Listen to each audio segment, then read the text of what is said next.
Ever get that feeling like, everyone else's life is just better than yours, especially online, right? It's like we're constantly seeing everyone's highlight reel. Yeah, totally. And it's so easy to get caught up in that comparison game. So that's actually what we're diving deep into today. We've got this piece called Comparison. Why does everyone's life seem better than mine? Overcoming the trap of comparison. And what's really cool is how it brings in Islamic teachings to help us, break free from that, Yeah. that whole cycle of comparison. It is fascinating, how the piece points out that, like, yeah, we all compare ourselves to others. That's just part of being human, right? Yeah. But in this digital age, it's like it's been amplified. It's almost like social media has become this, like, curated illusion of perfection. Oh, absolutely. Yeah. It's like we're seeing the vacations, the successes, the perfect families, Yeah. and we forget that everyone is dealing with struggles and doubts behind the scenes. Exactly. And that's where I think this Islamic perspective really comes in and offers a refreshing take. The piece reminds us that this focus on outward appearances, on possessions, it can be so deceptive. It even quotes Surah Al-Aidi, verse 20, which describes this worldly life as like an enjoyment of delusion. Okay, so how does that concept of enjoyment of delusion actually play out in our lives, especially with the constant comparison we face online? Well, think about it this way. When we're scrolling through our feeds, we're being bombarded with images and stories that are carefully crafted.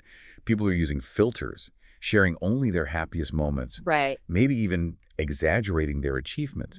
And so all of this creates a distorted view of reality. It's like we're chasing after mirages, thinking that they're real, and then we're left feeling disappointed when they disappear. Wow, that's a really powerful analogy. So this delusion, it's basically blinding us to the fact that everyone, no matter how perfect their life seems online, is going through their own unique set of challenges, right? Precisely. And the danger is that when we buy into this illusion, we start comparing our own, like, messy behind-the-scenes lives to these carefully curated facades. Yeah. And that's when, the feelings of inadequacy and envy, discontentment, they creep in. So then how do we escape that? How do we escape this comparison trap, especially when it feels so ingrained? It's human nature, it's social media, it's everywhere. Well, the piece dives into this by looking at the story of Iblis. And if you remember, his refusal to bow to Adam, peace be upon him, stems from this arrogance in comparison. He saw Adam, created from clay, as inferior. Right. So this act of comparison, rooted in pride, led to his downfall. Okay, so is it saying that every time we compare ourselves, we're falling into the same trap as Iblis? Not necessarily, but it does highlight the potential danger of comparison. Okay. When we constantly focus on what others have or what we lack, it can lead us down this path of negativity and self-doubt, right? Yeah. It distracts us from our own unique journey, the one that Allah has planned for each of us. That actually makes me think of the hadith in Sahih Muslim, where the Prophet Muhammad, peace be upon him, advises us to look at those who have less than us. Right. It's like a complete shift in perspective. Exactly. Instead of looking up and feeling inadequate, look around and appreciate what you have. Even the simple things, having food on your table, good health, these are all gifts that we often take for granted. Right. And this shift in focus can really cultivate immense gratitude. So it's about choosing to focus on our blessings rather Right. than dwelling on what we lack. Now, what about this idea of true richness? How does that fit into all of this? How does that fit into this discussion of comparison and contentment? That's where this deep dive gets really insightful. The piece highlights that true richness in Islam is not about material wealth or possessions. It's about the richness of the soul. Okay, so we're talking about inner peace, contentment, that strong connection with Allah. But how do we actually cultivate that? Especially when we're constantly being told that success equals money, outward appearances, all that. Right. It's definitely a challenge. But this piece, it offers some really practical advice on how to shift our focus and how to redefine success based on, Islamic principles. Right. For instance, it encourages us to reflect on our own definition of success. Like, what does success mean to you? And does that align with this concept of inner richness? Are we striving for things that will bring us, lasting happiness and fulfillment? Or are we chasing fleeting desires that ultimately leave us empty? Yeah. You know? That raises a really good point. How do we balance that emphasis on inner richness with, the idea that ambition and striving for worldly success is also encouraged in Islam? There seems like there could be a conflict there. Right. Right. That's a great question. And it's not about rejecting worldly success altogether, right? It's about finding that balance. Yeah. Islam encourages us to strive for excellence in everything we do, our careers, education, personal development, all of that. But it also emphasizes keeping our intentions pure and remembering that ultimately success lies in pleasing Allah. So it's like pursuing our goals, but with a sense of purpose and detachment from the outcome, right? Yes. Knowing that ultimately our risk is in Allah's hands. Exactly. And that true fulfillment comes from aligning our actions with His will. Exactly. And that brings us back to the danger of comparison. Mm. Because when we become so fixated on what others have achieved, we risk losing sight of our own unique purpose and potential. It's like we're caught up in this race that we're constantly trying to keep up, Yeah. Instead of focusing on running our own race and fulfilling our own potential. You got it. And that's what this piece is urging us to do.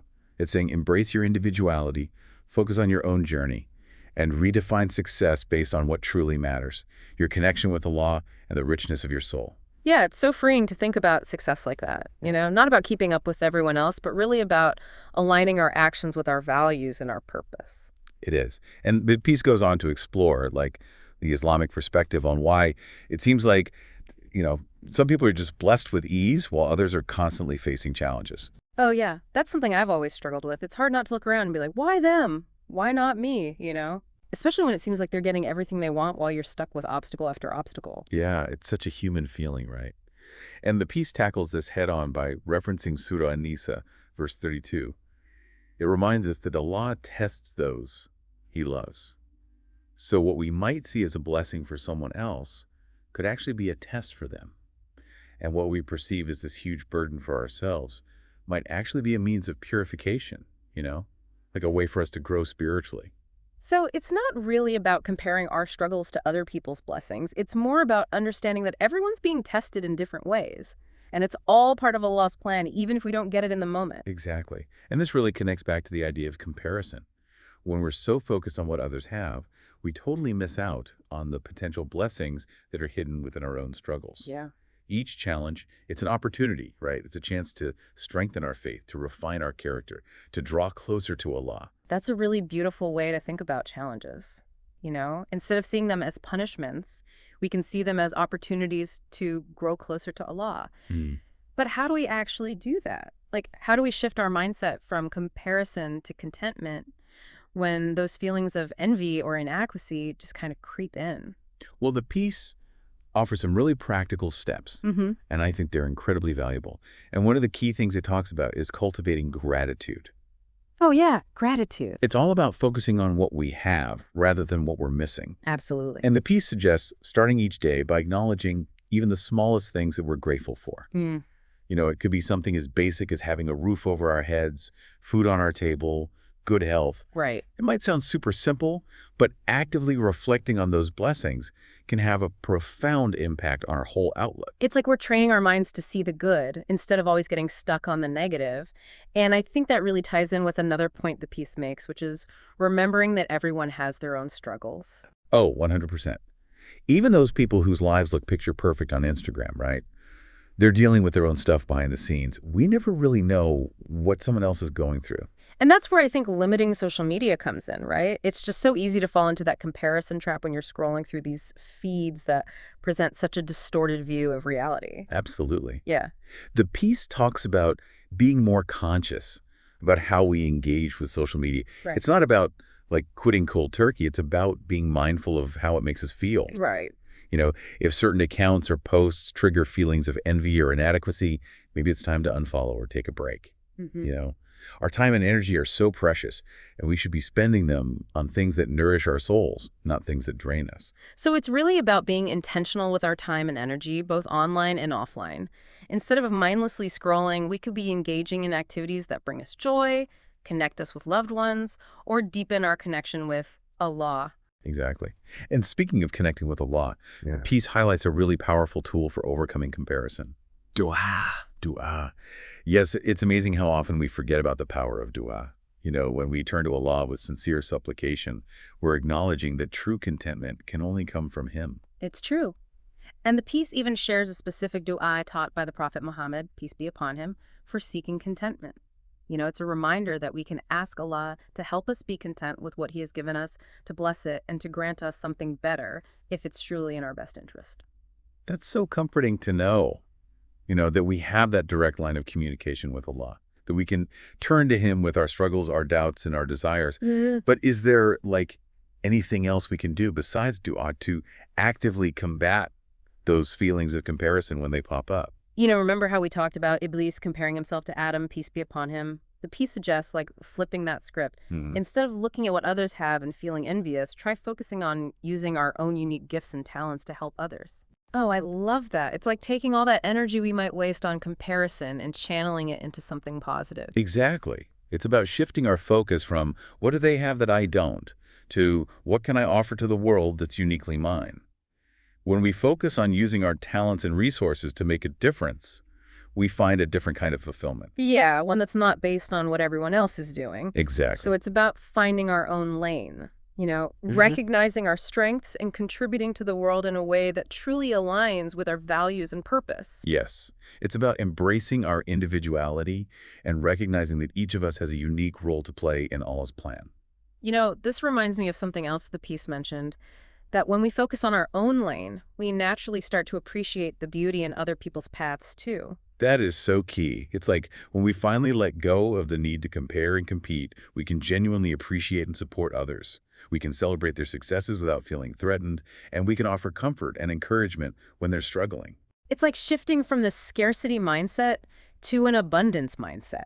Right. It's not this tiny pie where everyone's fighting over a slice. It's realizing that there's enough for everyone to thrive. Exactly. And that shift in perspective can be so freeing. It lets us connect with others on a deeper level, build real relationships, and contribute to a more positive and supportive community.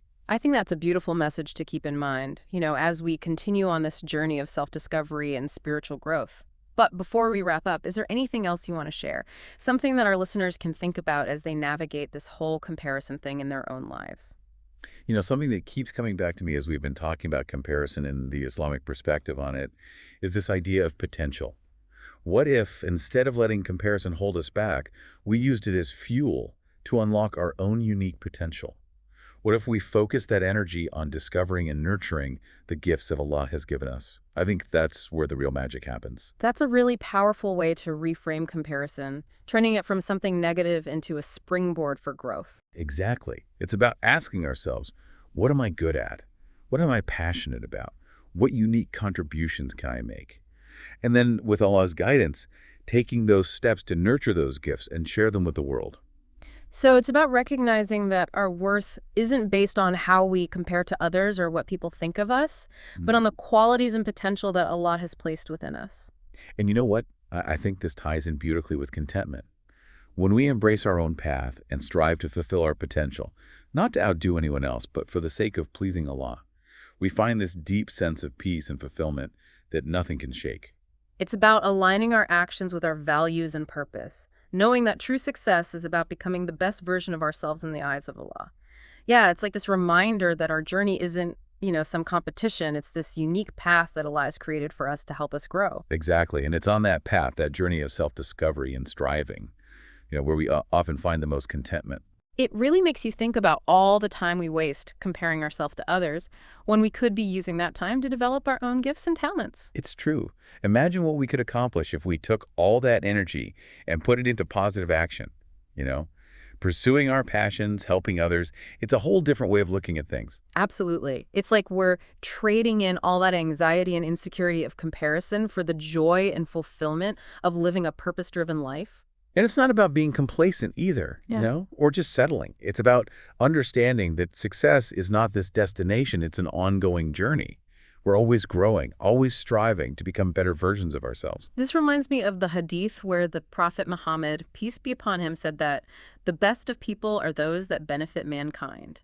It's like we're being called to use our unique gifts to make a positive impact on the world. What a beautiful connection. It reminds us that our purpose is not just about, our own personal fulfillment. It's also about contributing to something bigger than ourselves. So finding that balance, right, where our passions, our talents, and our desire to serve others, they all come together. Exactly. And I think that's where true contentment comes from. When we're living in alignment with our purpose, using our gifts to benefit others, the need to compare ourselves just kind of fades away. It's like we're not looking to other people for validation anymore or measuring ourselves against some external standard. Our worth comes from our connection with Allah and the positive difference we make in the world. Yeah. You put it perfectly. This makes me think of another really powerful teaching from Islam, the concept of ihsan. Isan. Yeah, which is often translated as excellence or, doing things in the best way possible. I love that concept. It's like this call to bring our best to everything we do, no matter what it is. And I think it really resonates with what we've been talking about. Yeah. When we strive for ihsan in all parts of our lives, Yeah. our focus shifts from comparison to contribution.